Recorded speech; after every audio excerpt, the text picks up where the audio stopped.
Hello guys, welcome back to your food recipe. आज हम बनाएंगे इंदौर का मशहूर इंदौरी पोहा। तो चलिए बनाते हैं। Let's get started. Indori poha बनाने के लिए मैंने लिया है 2 कप पोहा। यहाँ मैंने जाड़ा पोहा का यूज़ किया है, आप चाहे तो रेगुलर पोहा भी यूज़ कर सकते हैं। सबसे पहले हमें पोहे को 2 कप पानी में अच्छे से वॉश कर लेना है, जिससे सारा वाइट स्टार्च निकल सके।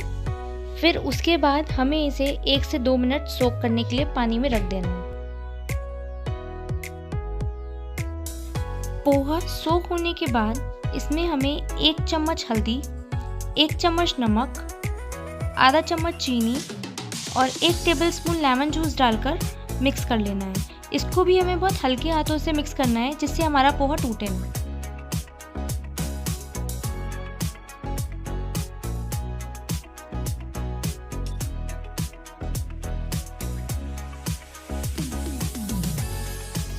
इसके बाद हमें पोहे को स्टीम कर लेना है। स्टीम करने के लिए मैंने गर्म पानी के ऊपर छलनी रखकर पोहा रखा है। इसको हमें 7 से 8 मिनट तक स्टीम करना है।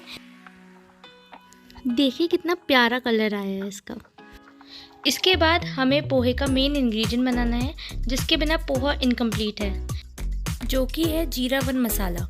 इसको बनाने के लिए हमने यूज़ किया है भुना हुआ 1 चम्मच जीरा, 1 चम्मच कश्मीरी लाल मिर्च, 1 चम्मच गरम मसाला, 1 टेबलस्पून काला नमक, 1 चम्मच हल्दी,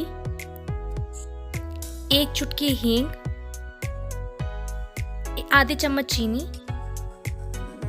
आधा चम्मच नमक, आधा चम्मच लाल मिर्च,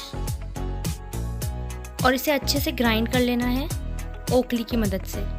ओखली से ग्राइंड करने पर इसका टेस्ट कुछ अलग ही आता है। तो लीजिए, हमारा जीरा वन मसाला बनकर तैयार है। स्टीम्ड पोहे में अब हमें 1 कप प्याज, 1 कप टमाटर, 1 चम्मच जीरा वन मसाला, 1 चम्मच लेमन जूस और सबको अच्छे से मिक्स कर लेना है। इसके बाद इसमें हमें अपनी पसंदीदा नमकीन, यहाँ मैंने दाल मोठ और आलू भुजिया का यूज़ किया है। आप चाहे तो आप अपनी कोई भी फेवरेट नमकीन यूज़ कर सकते हैं। इसके बाद हम इसमें अनार और धनिया से इसे गार्निश करेंगे और इसे अच्छे से हल्के हाथों से ही मिक्स करेंगे, जिससे कि ये टूटे ना।